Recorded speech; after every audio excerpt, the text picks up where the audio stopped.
Nuestro cuarto examen que vamos a dar es este viernes. No sé si podremos darlo de manera presencial este viernes. Si no podemos, vamos a dar el día sábado, presencial. El sábado no hay líos, podemos llegar más tranquilos. Así que anótense, por favor. Nuestro quinto examen va a ser el 12 o 13, que sería la siguiente semana. Lo mismo, si el viernes 12 no podemos dar en la facultad, lo vamos a dar en la facultad el sábado 13. Así que les estoy dando dos fechas. Van a disculpar que sea así, pero yo tampoco sé cómo va a estar la situación del país. Reitero, nuestro cuarto examen este viernes o sábado. Nuestro quinto examen va a ser el próximo viernes o sábado. El examen de recuperación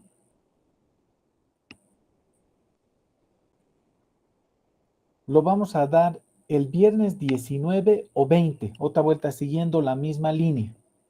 ¿Ya? Por favor, el 19 o 20. Para este examen de recuperación solo van a entrar los que han reprobado.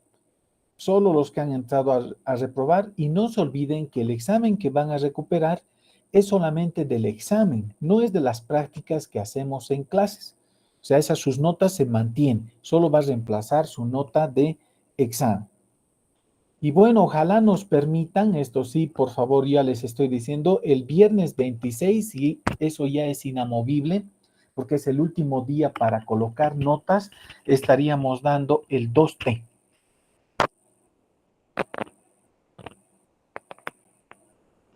El 2T.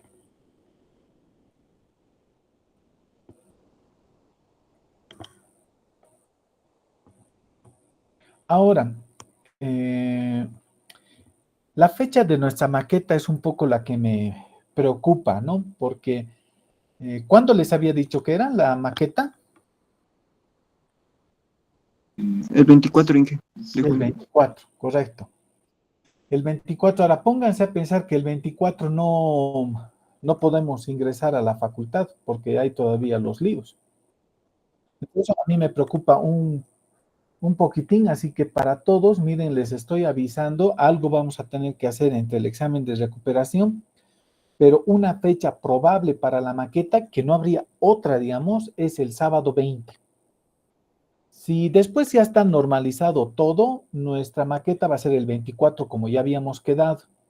Pero el sábado, si no se puede y seguimos viendo que hay líos en nuestra ciudad, pónganse ya a pensar que la entrega de maquetas, siguiendo la línea, como les digo, de, de entregas, así que el sábado, como se puede circular hasta en la ciudad con cierta normalidad, el sábado 20 serían nuestras maquetas.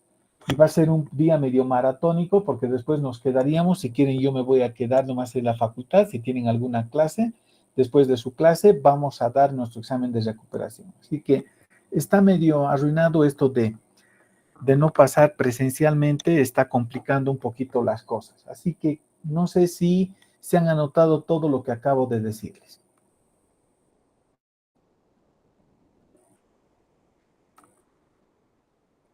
Espero que sí. Muy bien.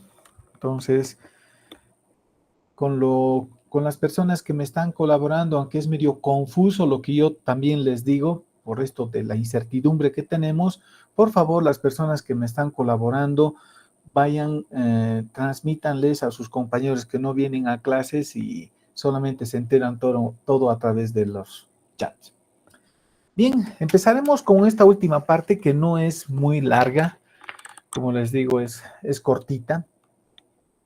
Como también ya les estoy avisando que el día miércoles, por favor, no vamos a poder pasar clases a las 9 de la mañana, ya sea virtual o presencial, no, por favor. Pasaríamos de manera virtual en la nochecita, a las 8 de la noche, por favor, porque los proyectos de grado no se están postergando. Así que era en la tarde la defensa del proyecto de grado en el que soy tutor, pero lo han trasladado en la mañana porque hay más movilidad y todo, así que a las 9 de la mañana yo tengo una defensa de proyecto de grado y en la tarde estaríamos pasando, tipo 7, 8 de la noche estaríamos pasando el día miércoles, por favor. Ya probablemente Sí, este miércoles sea nuestra última clase o el sábado. No nos queda mucho tiempo ya está casi todo acabado. Díganme.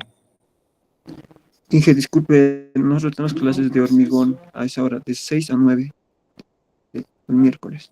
Hormigón 2. Pero podemos pasar a las 9 de la noche o si quieren podemos pasar el jueves o podemos pasar también el miércoles en la tardecita, no sé si pueden. Jueves podría ser lo más probable, ingenieros. El día miércoles al menos la mayoría pasamos todo el día clases. Ujú, ya. Entonces, a ver, veremos cómo podemos hacer. ¿Ya? Si no, el día jueves a las 9 de la noche pondremos la hora para pasar clases, por favor.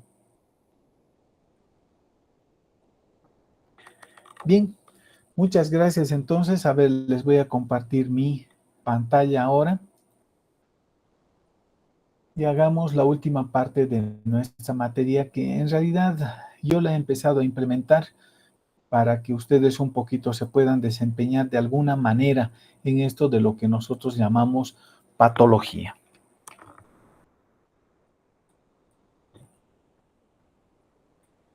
Patología. Bien, entonces la patología estructural es todos esos errores, todos esas fallas que nosotros podamos encontrar ante una edificación.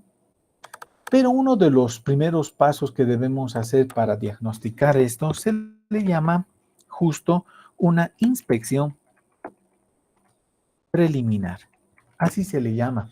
Y tampoco son muy baratos estas inspecciones preliminares. Son realmente tediosas también dependiendo del grado de certeza que podamos tener nosotros en las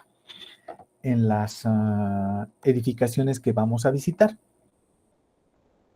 Entonces, mire, ¿cuáles son, primero, así como datos que deben manejar?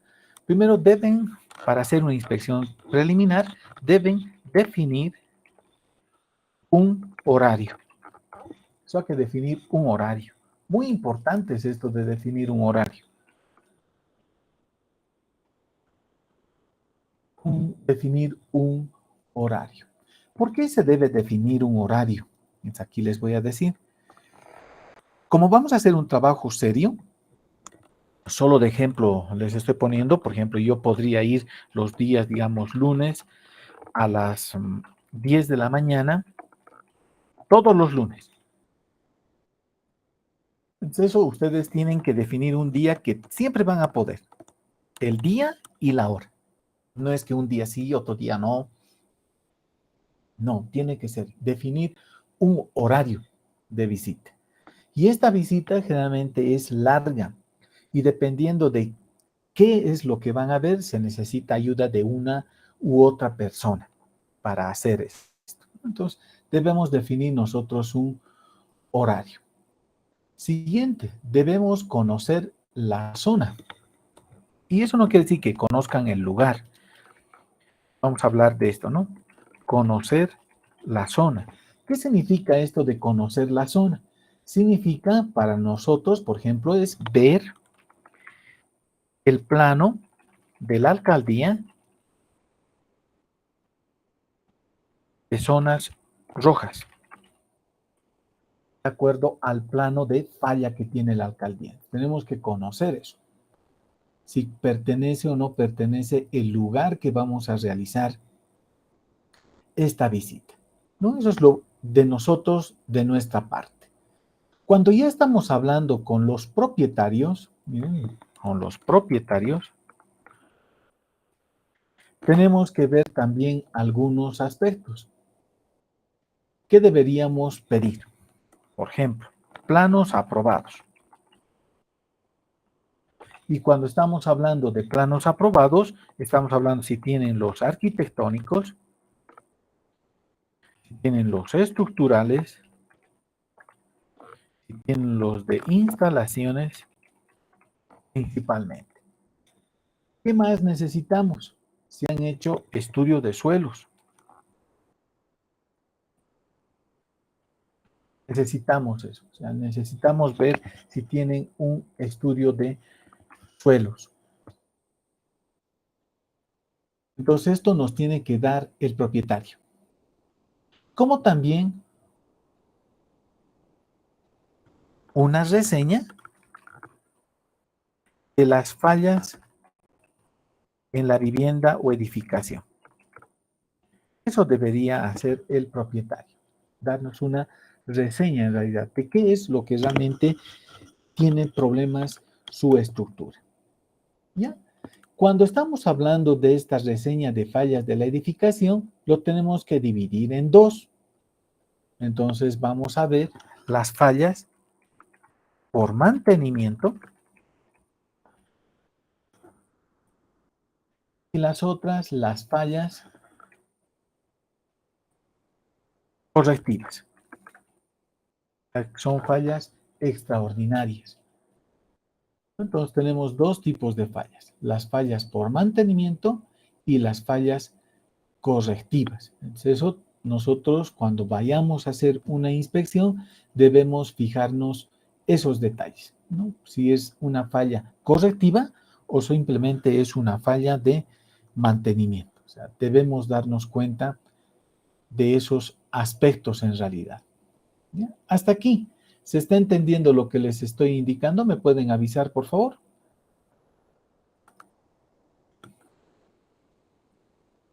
¿Alguna Sí, consulta? ingeniero. Sí entiendo. Ingeniero, una pregunta. Dime. En conocer la zona puso HAM, no recuerdo qué dijo, por favor, ¿me podría repetir? La honorable alcaldía municipal, pues. Gracias, ingeniero. ¿Alguna otra preguntita? Y que si el propietario no cuenta con los planos arquitectónicos, estructurales o de instalaciones, Eso es lo más probable. Tenemos que hacer diagnósticos, si es eso. Se hace diagnósticos, que eso vamos a hablar más adelante. Primero, esto es una inspección preliminar simplemente. Muy bien. Una vez que hemos hecho esto, tenga o no tenga, entonces ya es el procedimiento que debo cumplir yo para realizar una inspección preliminar.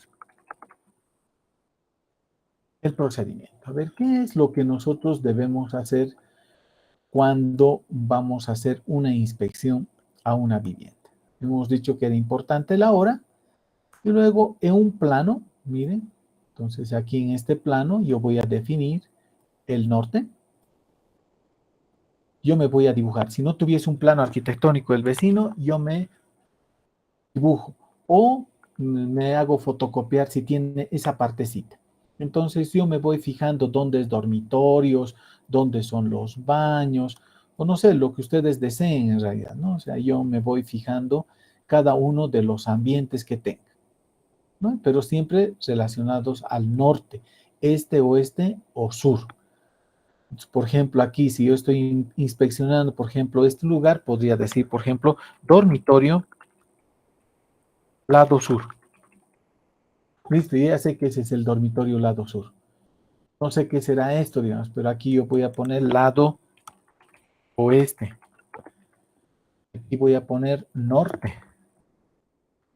Y aquí voy a poner este.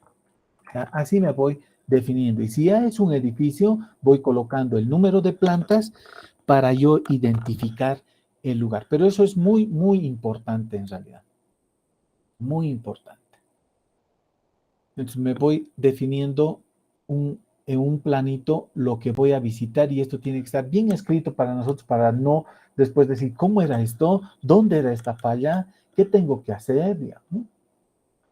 Tengo que definir.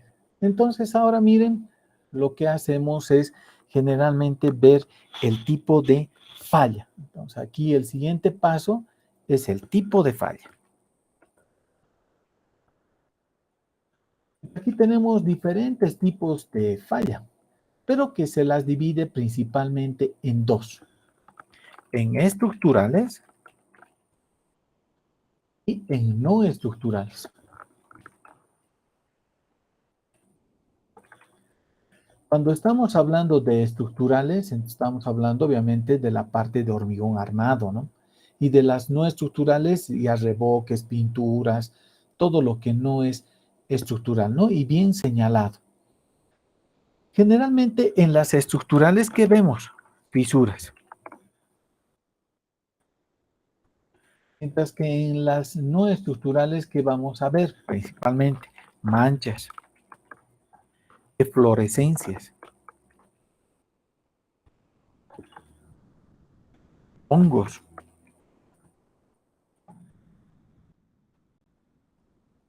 Entonces, esos son los detalles que debemos tener nosotros en cuenta. O sea, no siempre son fallas estructurales, ¿no? También existen de este tipo. Y cuando existen inflorescencias o humedades, por ejemplo, manchas de humedad, indirectamente también estarían afectando a mi zona estructural. Entonces, eso es más o menos lo que tenemos que ir nosotros haciendo para ver una inspección. Entonces, ahora, ¿qué se hace, digamos, no? Si nosotros vemos desde el punto de vista de la fisuración, solamente estamos viendo, ¿entienden? Desde el punto de la fisuración vamos a tener dos.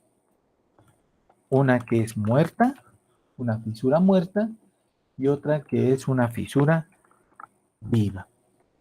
Una fisura muerta es como esta, mire. Esta es una fisura muerta. ¿Qué significa? Que yo tengo un tiempo, un T sub 0,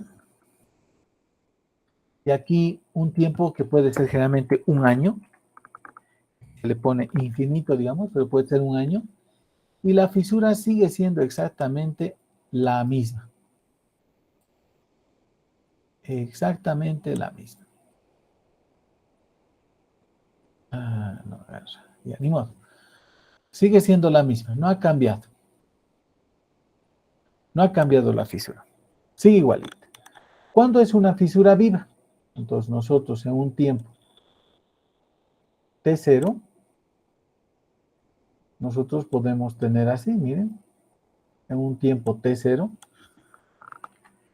tenemos la fisura así. Pero ya pasado un tiempo, la fisura puede volverse así. Voy a poner en orden. Puede volverse, pucha. Así, miren, más grande. Entonces una fisura viva, ya está más grande.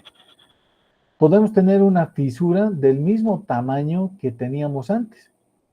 La misma, solo que ha aumentado ahora, miren, de espesor. Está más gruesa la fisura. Y hay los casos más desfavorables que no solo ha aumentado de espesor, sino sigue aumentando de longitud. Mientras eso llamamos fisura viva. En un tiempo T sub 0 tenía esta forma y este espesor. Cuando vamos una siguiente vez, se ha alargado más la fisura, pero no ha aumentado en espesor. En otras, no ha aumentado la longitud, pero ha aumentado en espesor. Y en casos más desfavorables, ha aumentado la longitud y ha aumentado el espesor. Copiaremos, por favorecito.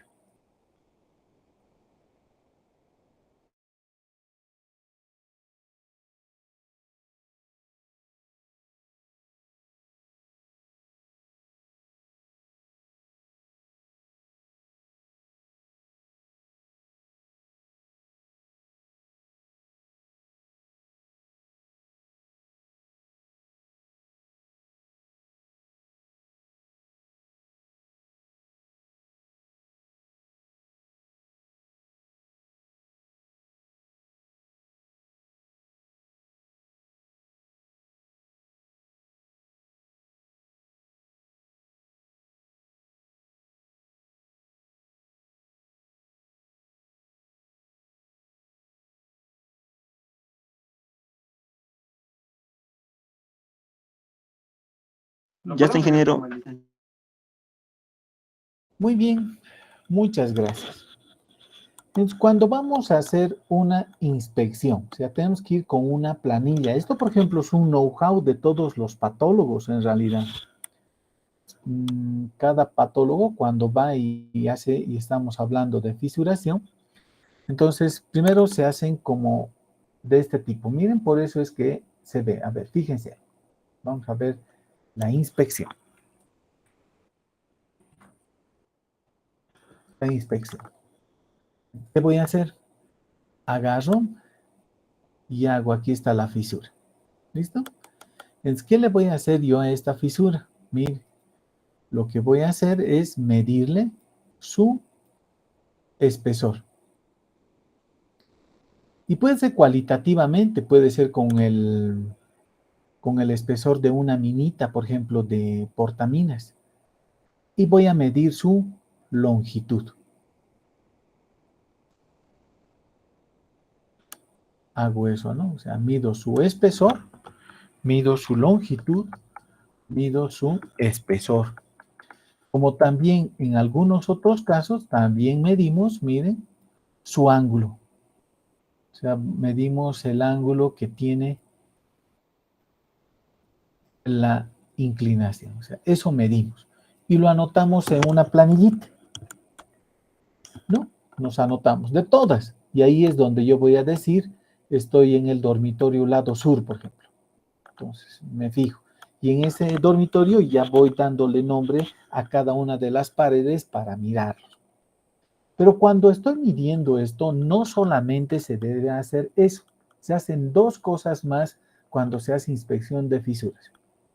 El primero, se le llama factor de escala. ¿Qué quiere decir esto de factor de escala? Que yo voy a agarrar, miren, así, miren, digamos, parte de una portamina. Así, miren, esto sería una portamina, es factor de escala, estoy sacando. Y aquí estaría saliendo la minita. Entonces, la minita me está dando el factor de escala. O sea, me está diciendo de qué grosor más o menos es la fisura. ¿Listo? Entonces, aquí miren, la minita estaría saliendo. Factor de escala. Y mientras estoy sacando el factor de escala, por eso se hace entre dos personas, tengo que datar. Esto es bien importante para no meternos en líos. Generalmente al lado de la fisura se coloca un periódico. Generalmente la portada de un periódico se coloca para que nos diga la fecha en la que he sacado foto a esta fisura. Algunos le ponen con su puño y letra en la pared, escriben, pero yo puedo escribir cualquier fecha. Por eso es que se tiene que colocar para fines ya legales, siempre se debe colocar un periódico. Y es esta la manera en la que yo tengo que hacer una inspección. De todo tengo que sacar factor de escala y datar. Puede que sean, como hemos visto aquí, manchas, eflorescencias, hongos o lo que ustedes quieran, siempre hay que medir la mancha, de qué tamaño es, hay que medir la forma que tiene y ver si sigue aumentando o no. O sea, no siempre es una fisura, ¿no? Puede ser una mancha, puede ser una fluorescencia, puede ser lo que sea. Entonces yo voy aumentando todo eso. Y si no se cambia, entonces es una mancha estática, es muerta. Pero toda la vida tienen que hacer esto. Factor de escala y datar. Eso es un trabajo legalmente establecido para hacer un diagnóstico preliminar de una vivienda. Copien esto y luego les explico más.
Muy bien.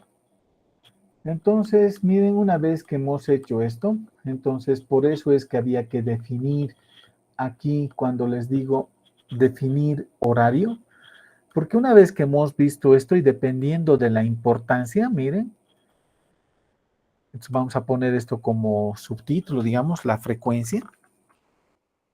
Por eso dura, si uno quiere hacer un buen estudio patológico, entonces en la primera semana voy todos los días.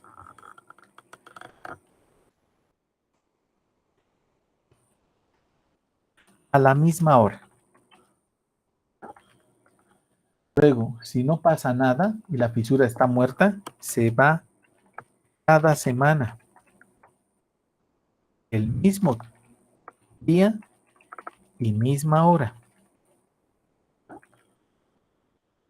Y si no hay muchos cambios, si queremos se va una vez al mes y a la misma hora.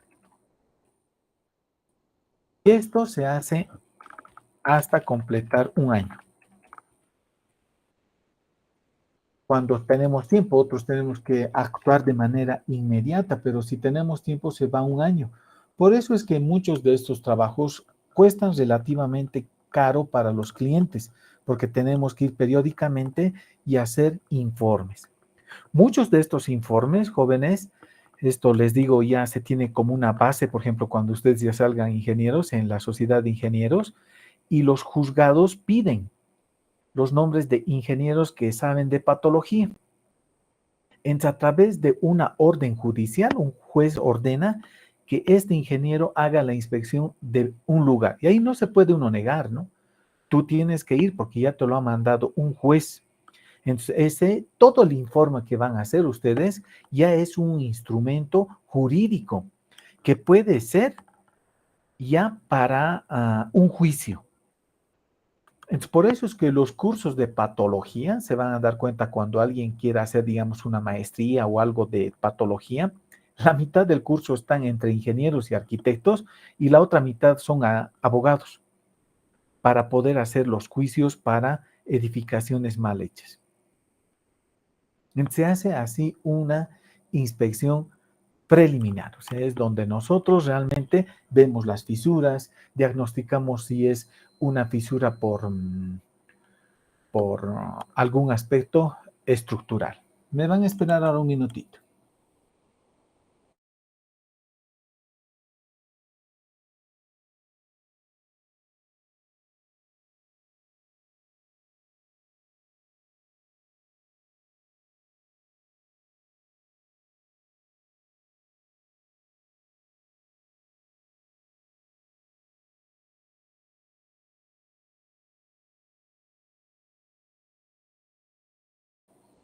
A ver, van a ver lo que les voy a mostrar. Espérenme un ratito. Entonces, fíjense, cuando estamos haciendo esto de fisuración, miren, deben estar viendo lo mismo que yo. Entonces, fíjense, las fisuras aquí nos dicen, ¿no? Son algo inevitable e intrínseco a la edificación. Forman parte del comportamiento de los materiales. El momento de su aparición y su comportamiento nos indicará si estamos ante un comportamiento normal e inevitable o ante una patología. El diseño y tipología constructiva suelen ser la causa de la mayoría de las grietas y fisuras. ¿Cuál es la diferencia entre grieta y fisura?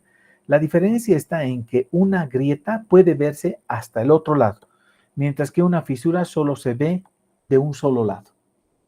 Esa es la diferencia.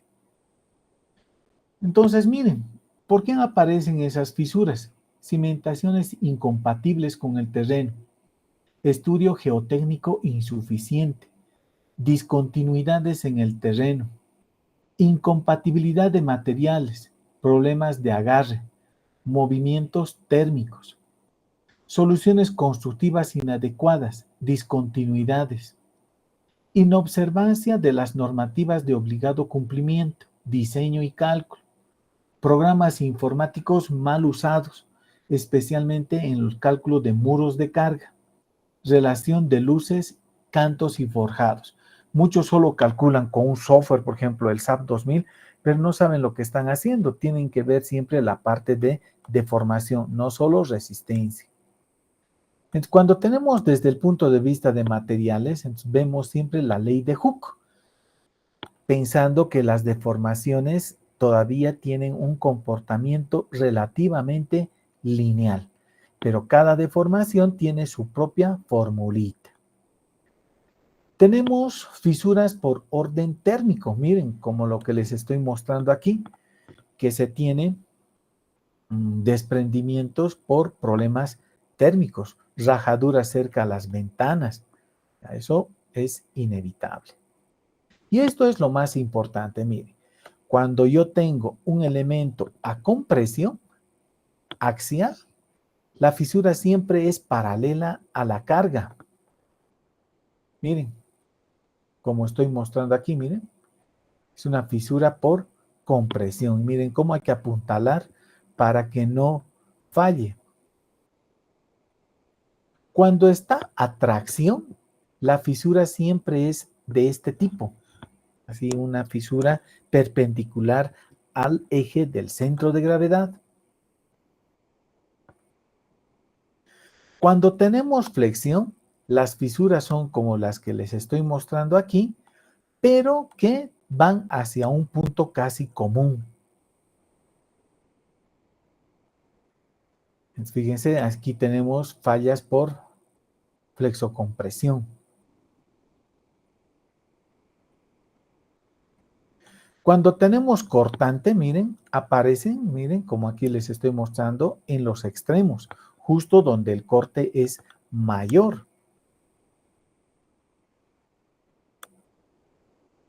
Punzonamiento. Generalmente en losas casetonadas, miren la fisuración.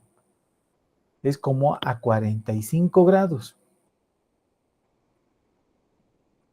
Y esta fisura puede aparecer ya sea en entrepisos sin viga, como también puede aparecer en fundaciones, ¿no? Cuando no consideramos aspectos constructivos que ya los hemos visto.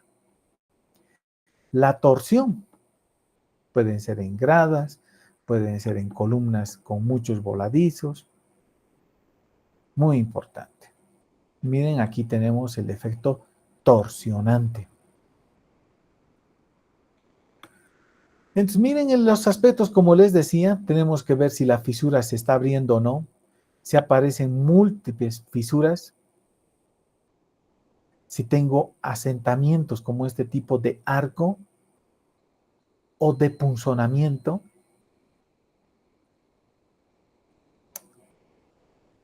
Tenemos estos que son muy comunes en lugares cálidos, cerámicas que se fisuran por dilatación térmica simplemente, terrazas.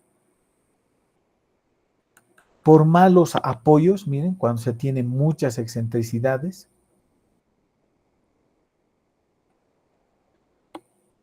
Miren las fisuraciones cuando por compresión no están bien idealizadas nuestras estructuras, fallan por flecha en muros, que también los hemos visto. Aquí cuando tenemos dilataciones térmicas o cambios de sección.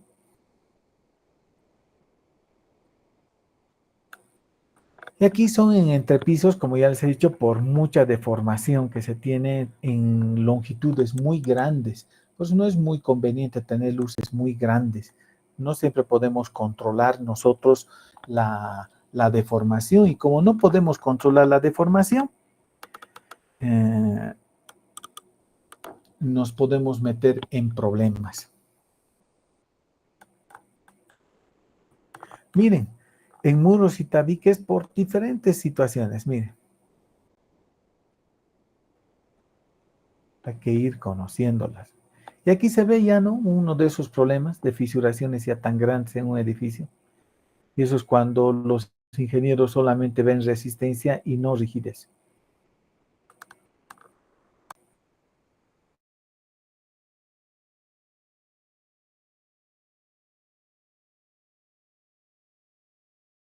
Tenemos algo con cerámica, desprendimientos,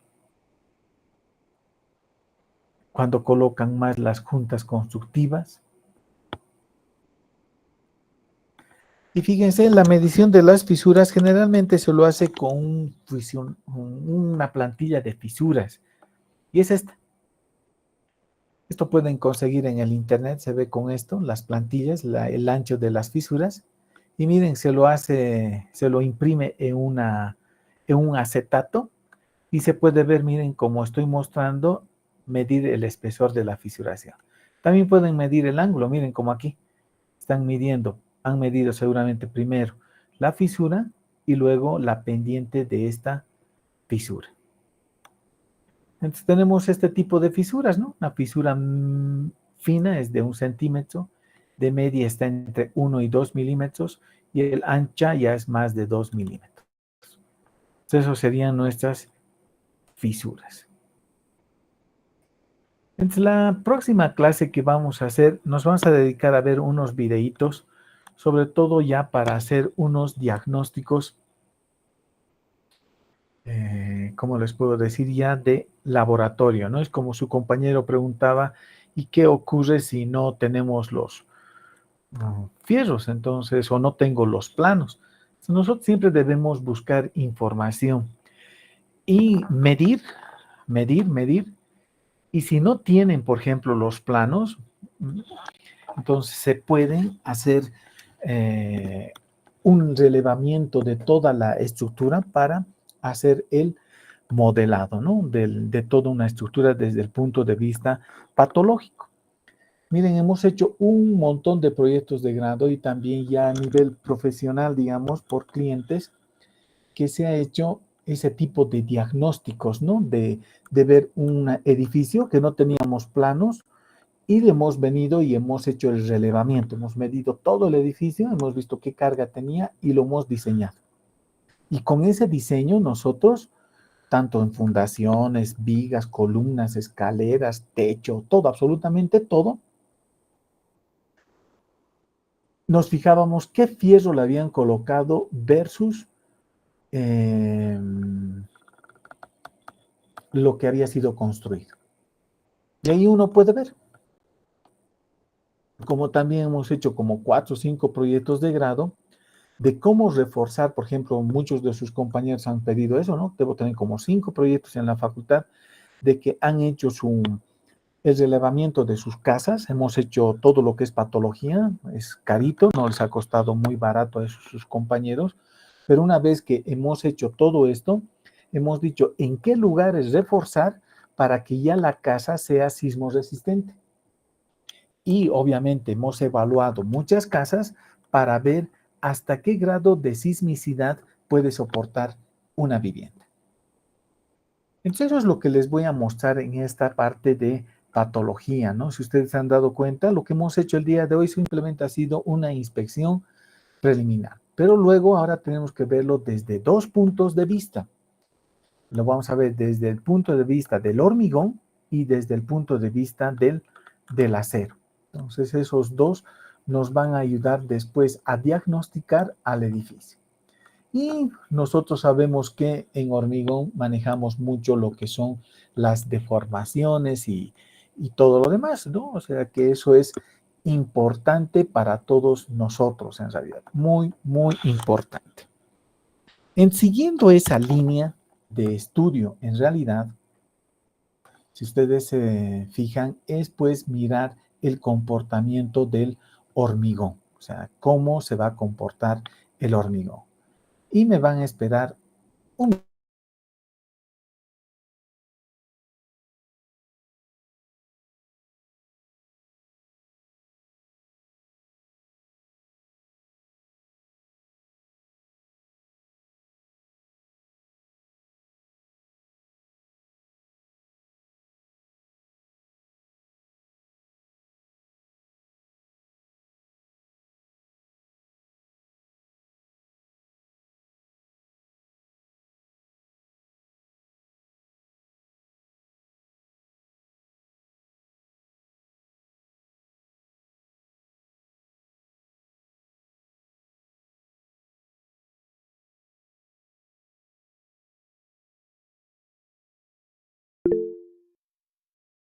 A ver, vean por favor el video que les he pasado en el chat. A ver, miren por favor.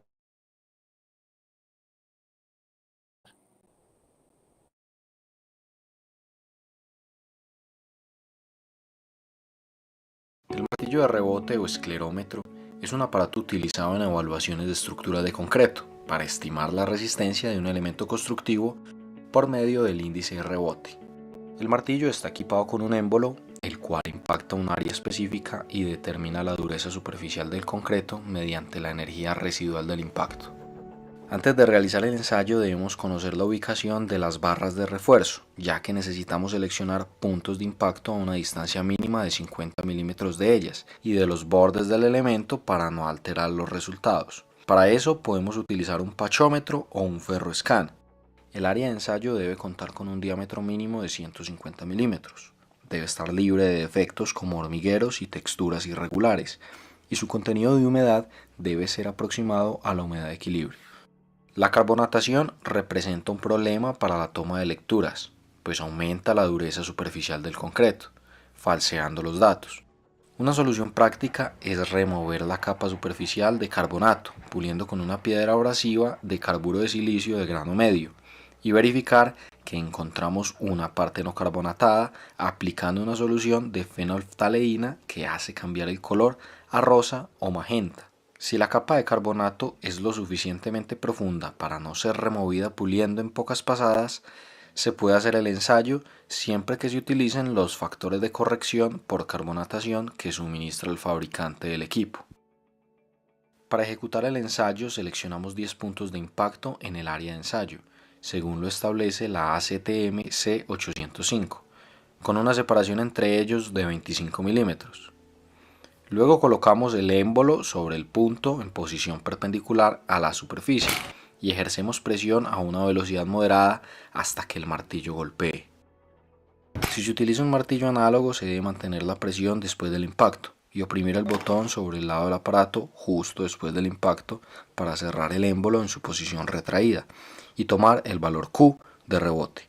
En caso de utilizar un martillo digital bastará con impactar, ya que el equipo toma el dato automáticamente. Se repite este procedimiento en todos los demás puntos y se promedian los datos. Debido a que es un ensayo estimativo, es necesario validar los datos para aumentar la confiabilidad a través de métodos estadísticos y la desviación estándar de los datos. En cualquier caso, se debe descartar el dato que difiera del promedio en más de 6 unidades de Q. Si hay 2 o más datos que difieren en más de 6 unidades, se descarta el conjunto completo de lecturas y se toman 10 nuevas de otros lugares dentro del área de ensayo. La cantidad de áreas de ensayo de un mismo elemento y sus ubicaciones se determinan a criterio del profesional cuando realiza una evaluación patológica. Lógicamente, si un elemento presenta diversos problemas no uniformes en toda su extensión, será necesario seleccionar una mayor cantidad de áreas de ensayo. Otros factores por tener en cuenta dependerán del tipo de equipo que se utilice. Un equipo análogo requiere la toma de datos manual, el cálculo de la desviación estándar y consultar las gráficas de resistencia en función del índice de rebote Q según la posición y dirección del impacto. Es decir, el fabricante ofrece al menos 3 gráficas dependiendo de que el equipo se use en posición vertical hacia abajo, hacia arriba o en posición horizontal. Asimismo, debe verificarse que el equipo esté calibrado haciendo una medición unitaria sobre el yunque de verificación. Un cilindro de acero de 150 milímetros de diámetro por 150 milímetros de alto, con un área de impacto endurecida a un valor de dureza HRC de 64 a 68, de acuerdo con la ACTM E18. Esta medición debe dar un valor Q aproximadamente de 80. Si se obtiene un valor significativamente distinto, deberá hallarse un factor de corrección para usarse en campo. Al usar un equipo digital también se debe verificar su calibración. Sin embargo, difiere del equipo análogo por ofrecer ventajas como la incorporación de las curvas en su sistema operativo, que proporciona la resistencia promedio, el valor Q promedio, la desviación estándar, el historial de datos, entre otros. Para interpretar correctamente la información suministrada por el equipo digital, debemos configurar el equipo según parámetros como unidades, curvas de conversión, factor de forma y datos estadísticos. Como vemos, este ensayo nos permite hacer una aproximación indirecta a la resistencia del concreto de un elemento constructivo en uso, que normalmente está trabajando con presión permanentemente, por lo cual conviene realizar ensayos complementarios para determinar curvas de calibración. Seguramente han visto, ¿no ven?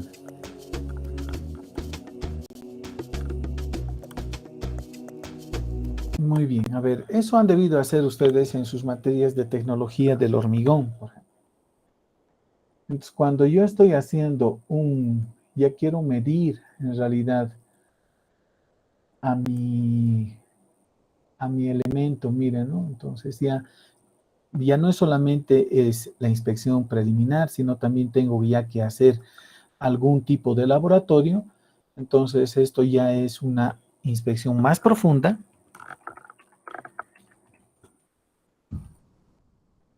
Se lo hace con laboratorio. El primero que hemos visto es esclerometría. Esta esclerometría, lo que todos debemos darnos cuenta es que para hacer esclerometría, el hormigón no debe estar carbonatado. No debe estar. Si está carbonatado, entonces los resultados son ficticios porque la carbonatación realmente te da resultados muy fuertes. Vamos a hablar con más detenimiento luego de la carbonatación, pero no debe estar carbonatado. Eso es importante. Por eso ahora hay una regla. Miren, fíjense, voy a dibujar en sección. Digamos, esta es la viga, columna, lo que yo voy a hacer. Miren. Y ahora, miren, lo que yo debo hacer es quitar el reboque, si tengo el reboque, miren, aquí está el reboque, y lo he quitado. Y lo he quitado el reboque para hacer carbonatación, o mejor dicho, esclerometría aquí. Pero este picado, que en realidad se dice escarificado, eso es escarificar, picar. El escarificado debe ser ese rato, no antes. Si yo voy a hacer esclerometría, tengo que picar ese rato y hacer esclerometría. Porque si yo pico un día antes y al día siguiente hago esclerometría, el problema que vamos a tener es que los resultados no van a estar buenos porque ya superficialmente ya ha tenido una carbonatación. Por eso es que en muchos utilizan, por ejemplo, una piedrita, vienen los esclerómetros, una piedrita así, que se la sirve para lijar todo lo que está carbonatado. Una vez que se ha hecho eso, miren, en el lugar que vamos a hacer esclerometría, miren, se hace así. Digamos, este es el lugar que yo voy a hacer esclerometría. Voy a hacer nomás una buena cantidad de estudios. Lo cuadriculo así con un lapicito. Y voy a hacer realmente buenos 16 puntos creo que voy a tener. Entonces, fíjense cómo voy a hacer la medida de mi esclerómetro, solo de un punto. Entonces, aquí fíjense, coloco el primero, aquí coloco el segundo, después voy a colocar aquí el tercero, aquí el cuarto, después me vengo aquí el quinto, las mediciones estoy haciendo, ¿no? Aquí voy a hacer el sexto, aquí voy a hacer el séptimo, nunca hago ladito a ladito, el octavo y vuelvo aquí. Aquí voy a hacer el noveno, aquí voy a hacer el décimo primero, el 12º, el 13º, el 14º, el 15º y el 16º. ¿Listo? Fíjense, he hecho mis medidas, pero no tiene que estar, ¿qué cosa? Carbonatado. No tiene que haber reboque. Entonces hago mis medidas. Y las medidas cuando estoy haciendo, miren, tiene correcciones este tipo de esclerómetro. Si yo estoy haciendo una medida, tiene que ser horizontal. Si estoy haciendo en lo vertical, uno vertical, pero nunca o vertical hacia arriba, vertical hacia abajo. Se hacen las correcciones de acuerdo a la medida que han hecho. Aquí, por ejemplo, lo voy a cambiar de color para que me entienda. Sería el esclerómetro. Estoy haciendo una medida horizontal. Aquí, por ejemplo, estoy haciendo una medida vertical hacia abajo. Podría medir también una vertical hacia arriba. Entonces, tengo que hacer cada uno de mis medidas. Pero una de las cosas fundamentales es hacer esto, ese rato. Y la prueba que debemos hacer, haciendo como un resumen de lo que han visto, es de que todos los esclerómetros, absolutamente todos, tienen que ser llevados al yunque. El yunque es como algo metálico, lo tiene, creo que tienen también en el Instituto de Ensayo de Materiales, no les puedo garantizar eso. Yo sé que Servicio Nacional de Caminos tiene, entonces aquí golpean el esclerómetro en el yunque, que es metálico aquí. Y aquí lo golpean. Y generalmente debería salir aquí un valor de 80. Y para que usted se den cuenta, no siempre es 80. Si yo pongo, aquí miren, van a fijar, en la base del yunque, se van a fijar, aquí en la base del yunque está el dato. Entonces, una vez que nosotros hemos hecho la medición del esclerómetro, si está bien calibrado, lo damos la vuelta al yunque y vemos su base. Y al ver su base, miren, en la parte del fondo, vemos el valor que debería tener. Entonces, generalmente aquí aparece casi en todos 80 de ellos. Entonces, ¿eso qué quiere decir? Que cuando tú has medido en vertical hacia abajo, porque ese sería, ¿no? Vertical hacia abajo, te va a salir el valor de 80. Entonces, una vez que te ha salido 80, este esclerómetro está calibrado y tú puedes ir a hacer tus mediciones. ¿Han entendido? Ingeniero, la calibración podría volver a explicar, por favor. Sí, la calibración solamente es colocar el esclerómetro en el yunque para ver si te ha salido. Si no te sale el valor que te dice en la base del yunque, tienes que llevar, por ejemplo, al Instituto de Mediciones y Centro de Medidas, creo que es al lado del Teleférico Celeste en la Camacho, y ahí te lo calibran. Te van a dar certificados de que está bien tu esclerómetro. Si no, es una buena intención, no es. Todo tiene que estar bien calibrado. Gracias, ingeniero. Y cuando están haciendo esclerometría, para que no me olvide cito más, miren, aquí digamos tienen, y vamos a dibujar, ¿no? Punteado lo voy a hacer porque no vemos el fierro, ¿no? Aquí digamos tiene fierro esta viga y no estamos bien, es punteado.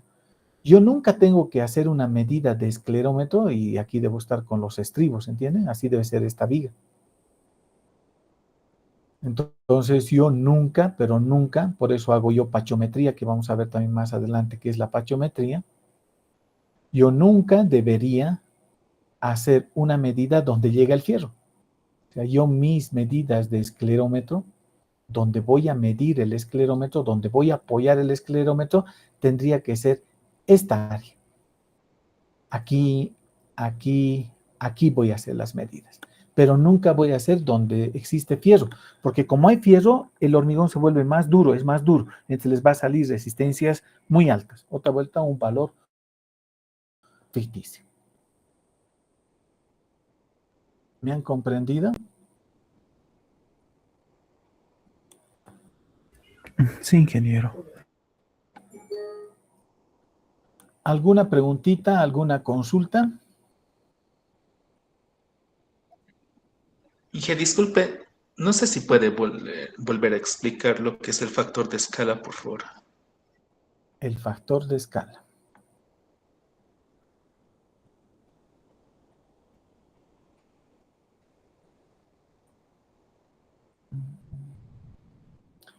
Tu factor de escala es que tú, por ejemplo, acerques una mina de tu portaminas y tú sabes que mide 0.5. Entonces ahí tú sacas el factor de escala para que veas realmente el espesor de la fisura. Y si no quieres ser más preciso, te imprimes, como te digo, en el internet hay esa plantilla que lo haces en acetato y te fijas. Pero a eso se refiere el factor de escala.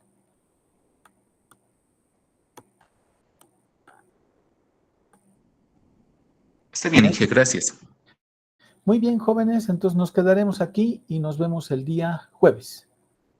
Ahora, si se suspende la tesis, como siempre a las 9 de la mañana vamos a pasar clase.